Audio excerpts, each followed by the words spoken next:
Frankie. DJ Frankie. 11 minutes past the hour of 8 in the morning Philippine Standard Time. Nakalimutan, kaharap ko lang ang orasan. Today is Thursday. Once again, happy Webesan po sa bagong palengke ng Batangas City. And right now, we are live on our Facebook page, GV99.9 FM, dahil may kasama tayo today. Ayan, nakangiti siya. Gumingiti siya sa camera. But anyway, today it's March 12 and Thursday na ngayon. Laban lang mga ka-vibes. Bukas Friday na. At sa mga may day off o walang day off, don't worry. Every gising is a blessing. Kaya let's make the most out of today. And ano pa ba? Ayan mga ka-vibes, may kasama nga tayo today. And he is from Batangas as well. Kahapon si JM. Ay, baka nakikinig si JM. Hello, JM. And ngayon naman ay si Jacel Lanzado. And I want to welcome Jacel. Good morning. Good Welcome morning sa po. aking programa. And mga ka-vibes, ito na, unahan na natin ang mga ka-vibes, no? Ang kanyang TikTok and Instagram ay @Diasel. DYASSELL, or ang Facebook niya ay Jacel Lanzado. JASSELL Lanzado. So, Jacel, bati ka naman or pakilala ka. Baka may mga mahal sa buhay kang nakikinig today. Hello po, good morning. I am Jacel Lanzado po, isang busker. So, shout out sa family ko kung nakikinig kayo ngayon. Ayan, hello sa family ni Jacel. Parang medyo shy tayo ka, Jacel. Medyo po. Pero yan. At yan, si Jacel po ay isang full-time musician. Yes As well, Jacel, meron pa bang sa life mo, may iba ka pa bang ginagawa other than tumugtog? Naglalaro po ng Beyblade. Ng Beyblade, tunay Yes ka? Oo, ngayon nga ay nauuso na ulit, ano? Apo. And may mga tournament pa ba to? Usually po dito sa Batangas, madami pong tournaments, mga casual tournaments. Wow. Pero ngayon po, meron pong, isa po siya sa considered as one of the biggest Beyblade league sa Pilipinas. So, nakasali po ako doon. Unfortunately, maaga pong nalaglag yung team namin. May mga team din, Yes ang po. Beyblade. Tapos may community din. Apo. Sige, wait lang. Wag muna natin pag-usapan yung Batangas. So, may Beyblade community dito Yes, sa Batangas. Apo, one of the biggest Okay. community din po. Oo, I grew up playing din mga ganyang toys. And meron na nga rin mga nabubuhay na ulit yung mga Tamiya, mga RC cars. May mga community nito. Apo. And soon, may nakilala din ako. Meron silang racetrack, mga off-trail, mga trail ng RC cars, ganyan. Ayan, marami tayong kaibigan dyan, Jacel. Pero thank you for sharing na may Beyblade community po, mga ka-vibes, sabi ni Jacel, dito sa Batangas. Batangas din. Ayan. At may team. Yes po. Galing. So, parang kayo nagja-training. Um, Parang ba itanong yun? Oo. Apo. More on laro-laro lang din po. So may mga unlike po sa mga Beyblade before na puro hatak lang. Yung ngayon po kasi medyo technical, parang may Oo. mga launch techniques na tinatawag. Okay. So, may So, rules ganon. Yes po, may rules din po. So, basta ma-out sa stadium yung iyong Beyblade. Tapos na. Race to 4 points po actually yung nangyayari ngayon. Mm. So may different points po na system. Pag na-burst or nagiwahiwala yung parts ng Beyblade mo, 2 Oh. points yun. Then, if ma-shoot doon sa dalawang packet, either doon sa dalawang packet, 2 points. Then, if lumabas naman po ng stadium, 3 points. Then, if tumigil lang sa pag-ikot is 1 point. Wow, thank you so much. Again, once again mga kababs, hindi po Beyblade. Hindi pala Beyblade yung aming topic for today. Pero thank you so much, Jacel, na ikaw pala ay Beyblade, player, ganon. Yan mga ka-vibes, meron pala.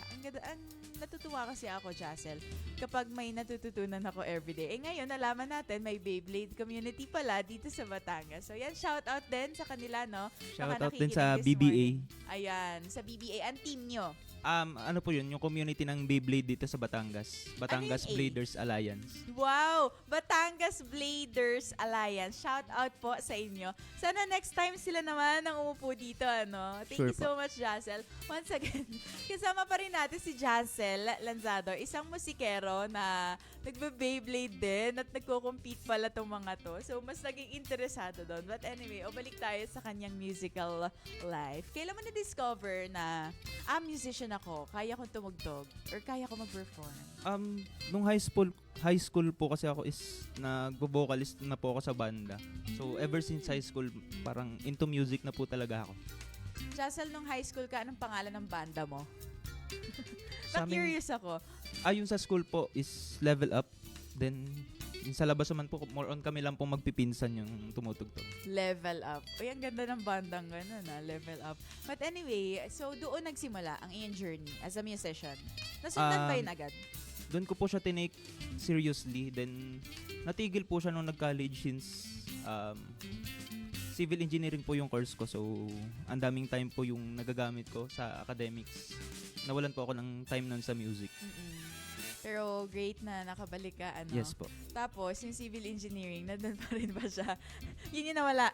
Nasa tabi na lang. Nasa tabi. So, ganun, mga ka-vibes. Balance lang, di ba? Balance. Pero, sino ba mga artists or are there any musician that inspires you kasabay ng music journey mo? Before po is si Arthur Neri po talaga yung parang nilulook up ko na artist. Ganun di ba nung yung ano, boses mo, Jassel? Hindi ko Or po yung alam. style? Oo. Sobrang, yung bass ng kaniyang boses. Opo. Oo. So, Arthur Neri. Anong klaseng music ang madalas mong pinoperform? Anong genre, Jassel? Variety po kasi ako. Pero usually po more on OPMs and mga oldies songs yung tinutugtog ko. Uy, talagang parang this keeps the soul alive pag mga old songs. Yes po, parang hindi siya naluluma. Oo, yung mga classic talaga na even dito sa radyo, pinapatugtog pa rin natin. Bakit? Kasi may memories na kaakibat, yung mga ganon. And syempre, we know that you're from Bastangas community. And shoutout po sa Bastangas. Good morning sa inyo, mga musikero natin. Here, support local mga ka-vibes, support local musicians, support local artists. And whether mananaya, whether kumakanta, whether art and paper, ganon, ay supportahan natin mga ka-vibes. And so, alam natin, nagbabusking ka. Paano ka na nag-start or paano ka napasok sa busking? Sa Bastangas na ba yung first journey mo sa busking? Opo. Napanood ko po sila one time sa may Big Ben. Mm-hmm. Pauwi po ako galing Batangas City. Mm-hmm. Then, nag-try po ako makijam sa kanila. Tapos, na-invite po ako sa group. Facebook group nila. So, nagpo-post pa po sila before doon ng mga skeds nila ng busking. Then one time, parang free yata ako nun. Tapos nakita ko na mayroong busking sa The Outlets at Lipa. So, pumunta ako, then parang observe. Tapos tinry ko makijam. Then doon na siya nag-start. Naging friends ako with them. Tapos napasali na din ako sa grupo eventual. And it's nice, na friends din ang iyong nakukuha other than ka-community. Yes po. At sila na yung mga nagiging kaibigan mo rin nowadays. And anyway, Jassel, gusto ko lang din maitanong na, do you play sa private events din? Po. Anong klaseng events to? Kasal, birthday, binyag, even po sa Lamay, naka-experience na rin po ako. Ayan, mga ka-vibes hanggang sa pagkabuhay at pagkamatay. Nagpa-play po sila. Mga ka-vibes, if kailangan nyo ng musikero si Jassel po ay kasama natin ngayon sa ating estasyon. Ang pangalan po niya sa TikTok and sa Instagram. Nagla-live ka rin ba sa TikTok and IG? Minsan po kapag Ayan, nagbabasking minsan. ako. At Diasel. So, at DYASSELL. At Diasel. Yung kanyang TikTok and IG. Ang kanya naman pong Facebook ay Jassel Lanzado. Once again, he is a musician.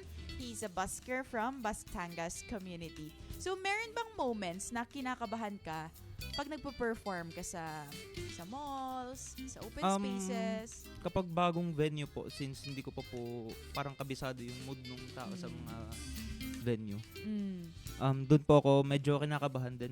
Kapag nakapako naman po yung is okay na po. Parang good to go na. Pag once na nag-lock in na rin ako dun sa So, paano ka nagiging confident? For example, random audience, tapos new place. May ginagawa ka bang ritual? Or first few songs po kasi kumakanta lang ako na nakapikit para hindi ko maano yung mga tao. Then, parang pagtagal man po, makikita mo na na-appreciate ng mga tao yung tinutugtog mo. Then, doon po, hindi na po ako kinakabahan. So, ganun pala. Akala ko pag nakapikit ang isang musikero, pinifeel lang yung song. Pwede rin naman. Pero yung technique mo, pumipikit ka, kunwari pinifeel mo, pero kino-conquer mo lang yung pinifeel ko din po yung music, then at the same time, kino-conquer ko lang din po yung kaba. Yun, just feel the moment, mga ka-vibes, and stay in the present. It's important, no, to stay where you are. Kasi pag grounded ka sa bagong lugar, tama ba yun, Jassel? Opo. Kapag po kasi mga bagong venue, halimbawa po, last time po, first time ko nag-perform sa SM Lipa. So, though matagal na ako nagpe-perform within Lipa, so alam pong ibang tao yung makakasalamuha ako dun sa SM Lipa. So, medyo kinakabahan ako ng first set, then medyo makalat yung mga unang kanta. But, yun, as my performance goes by, nakapa ako naman and nabalik din yung composure sa akin pag tugtog. Oo. And a reason for asking Jassel these questions kasi baka nga may mga aspiring na gusto rin mag-audition sa Bastangas, no? And yan, ganun pala makonquer ang fear. Kasi I know there are a lot of musicians na yun yung nauuna. But anyway, anong feeling mo kapag may nagpo-pause sa'yo and just appreciating your music? Masaya po kasi as a local artist dito sa Batangas na nakakatanggap ng ganong klaseng appreciation. So, minsan may mga nagda-drop pa ng letters sa mga gig bag na thankful daw po sila na tumugtog ako nung time ng pahinga nila na yon. So, parang sulit na sulit daw po yung pahinga nila. So, yun po yung biggest tips na matatawag ko other than money. Words, no? Words of affirmation. Parang yes po. Oh, that's so nice na nagle-letter. Sige, next time gagawin ko rin yan. Kasi other than the tips, mga ka-vibes, and mas nakakalaki pala ng puso yung letters na na-appreciate kayo. Apo. Oh, and siguro mga ka-vibes, itag nyo na rin sila, videohan nyo sila pag mapapadaan kayo, tapos tag nyo sila na, yung nagpe-play to, narinig ko to sa radyo, or nakita ko to somewhere.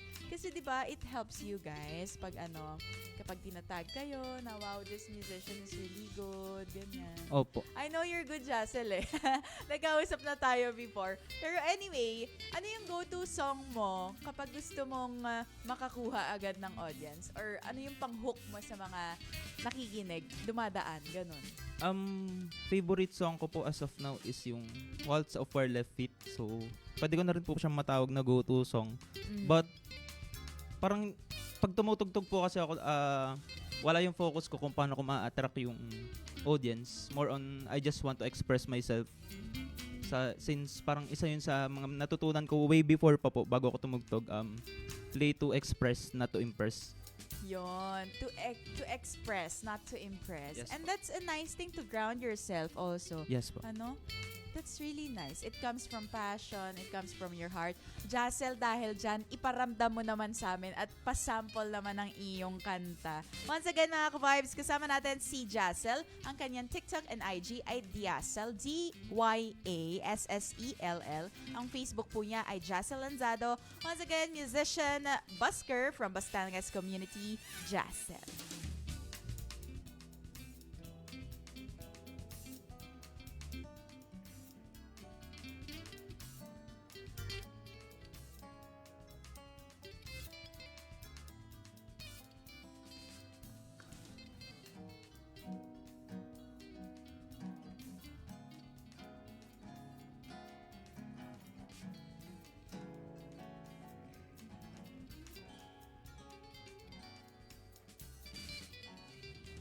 All my life, without a doubt I give you all my life, now and forever till the day I die. You and I will share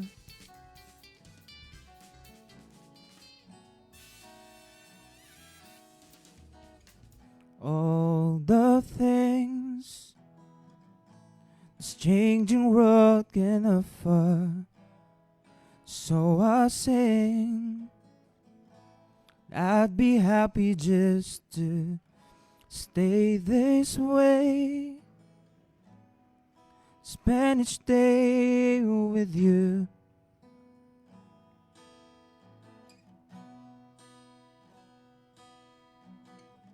There was a time that I just thought that I'll lose my mind. You came along and then the sun did shine. Started on my way.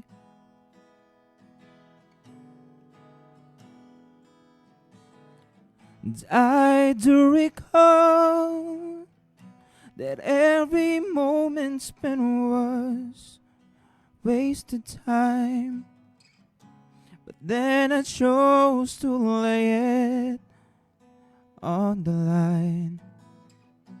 I put the past away, put the past away, put the past away.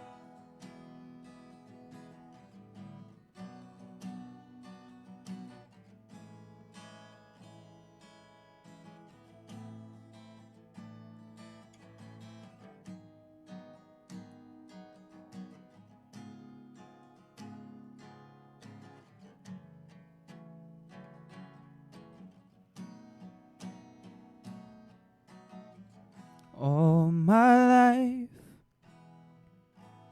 I will carry you through. All my life between each hour of the passing days, I will stay with you.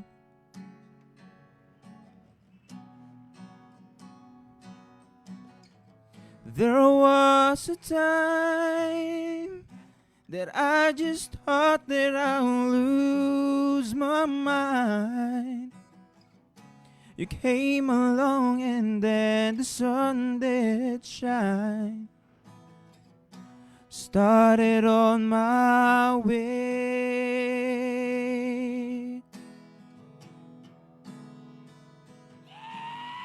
And I do recall that every moment spent was wasted time. But then I chose to lay it on the line. I want this all my life. I want this all my life. I want this all my life. I want this all my life. I want this all my life. I wanted this all my life. Grabe naman yun, Jassel. Thank you so much for playing for us. And syempre, I thank you din sa mga nakinig sa atin sa live. Live po tayo sa ating Facebook page, GV99.9 FM. And ayun mga ka-vibes, no? Once again, si Jassel at Diasel sa kanyang TikTok and IG at DYASSEL ang kanyang handle, and sa Facebook po Jazzle Lanzado. Nagpa-play din po siya sa birthdays, binyag, lamay, kahit saan mga ka-vibes. Kung gusto nyong imbitahan si Jassel sa inyong event, ayan, Jassel, para to end our interview, ano ang pangarap mo bilang musician? May mga song release ka bang gagawin? Or may mga songs ka na ba nagawa? Pangarap siguro makapagpasaya pa ng mga tao through my music. Mm-hmm. So then sa mga music release sooner siguro, if feel ko na tama ng, kumbaga parang if ando na yung urge or ano na, paano ba? Thank you so much, Jassel. May ano ka ba? May i-release ka ba na nandun na ba tayo or onti na lang? Onti pa? Konti pa. Konti pa. Thank you so much, Jassel, no, sa ating sa pagsama sa aking programa. And if you could collaborate with an artist, sino yun at bakit? Arthur Neri. Arthur Neri pa rin. Yun pa rin ang sagot yung mga ka-vibes. Thank you, Jassel, no? And to close off, invite mo naman ang ating mga ka-vibes. Saan ka mafa-follow or saan ka matatagpuan sa performances mo? Baka may schedule ka na. You may share. This coming Sunday sa SM City Lipa, may busking ako together with Yeho Yohe, busker din ng Bastangas. Uy, si Yeho. Okay, go. Then Sa March 22 may upcoming event yung Batangas together with #coffee. So kasama nila yung Project Romeo. So pwede nyo check yung page ng Batangas and #coffee capital site sa additional infos. Mhm. Then so far yun pa lang po yung mga skeds na ano ko this March. Ayan. Ulitin natin yung yung social media mo, Jassel. Then you can follow me on IG and TikTok at Jassel. So that's at DYASSELL. Pwede rin sa Facebook at Jassel Lanzado. So that's at JASSELLLANZADO. Ayan. Ano ang message mo sa mga aspiring, baka may younger or older generation from you na gusto rin mag-start sa music or sa busking? Hindi ko masasabi agad na be confident kasi alam kong mahabang process yon, pero Wow.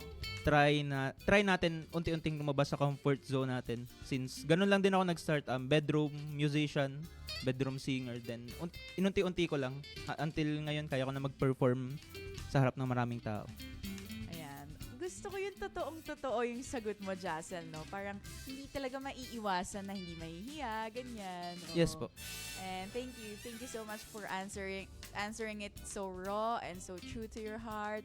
And ito, to end our question, meron akong good vibes tanong sa'yo. Jassel, nag-enjoy ako how true this interview was. Kung ulam ka, anong ulam ka at bakit? Para sa ating magandang kwentuhan, Ender. Adobo, kahit common na hanap-hanapin mo. Ayan, adobo daw si Jassel. Anyways, mga ka-vibes, kasama natin si Jassel Lanzado. Ang kanyang TikTok and Instagram ay Diassel, DYASSELL. And Facebook po niya ay Jassel, JASSELL Lanzado. Siya po ay isang musikero and busker from Batangas community. Abangan natin siya, mga ka-vibes. Baka nagagawi sa Around Lipa, ano?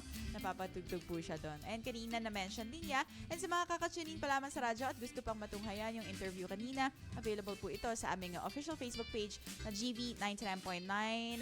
Jassel, isang pabati na lang bago tayo magtapos. Ayun, magandang umaga and happy Thursday sa atin lahat. So, shoutout sa Batangas, sa family ko. And ayun, ingat sa maghapon. Ayan. Thank you so much, Jassel. And syempre, once again, mga vibes, we are supporting the community of Batangas dahil gusto natin suportahan yung mga artista na lokal dito sa atin. And later on, hindi lang Batangas, Calabarzon din. So if you'd like to share your talent, your stories, you may message us sa GB 99.9 FM or sa text line namin na 0926-079-8708. Again, we are continuously supporting mga local artists, local musicians, and mabuhay kayo, Jassel. Thank you so much sa pagpapa-unlock Thank you sa so much ating po, DJ imbitasyon. Frankie. And congratulations na agad sa kung ano mang i-release mo pa na song. And sana matapos mo yan. And kanina, mga ka-vibes, kami ni Jassel ay nag-onting chit-chat before mag-start. Ang kanya daw paboritong song ngayon ay Waltz of Four Left Feet by Sharebound and Busking. So here's your next song, Waltz of Four Left Feet by Sharebound and Busking. At manatiling nakatutok sa GV 99.9, your good vibes.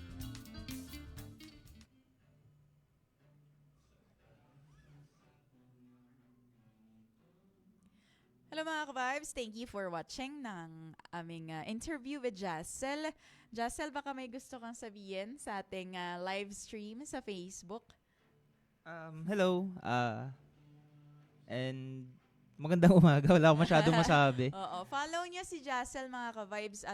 Nagpa-play siya sa binyag, sa birthday, sa wedding, sa lamay, mula birth to ayan, nagpa-play siya ng music. So if you'd like to invite Jassel in one of your events, birthday ng lola mo, expertise niya mag-play ng old, mga classic songs na hindi naluluma. Jassel, once again, thank you so much. Thank you so much po. Ayan, have a good day to you. And have a good day, mga ka-vibes. Just a reminder, every gising is a blessing.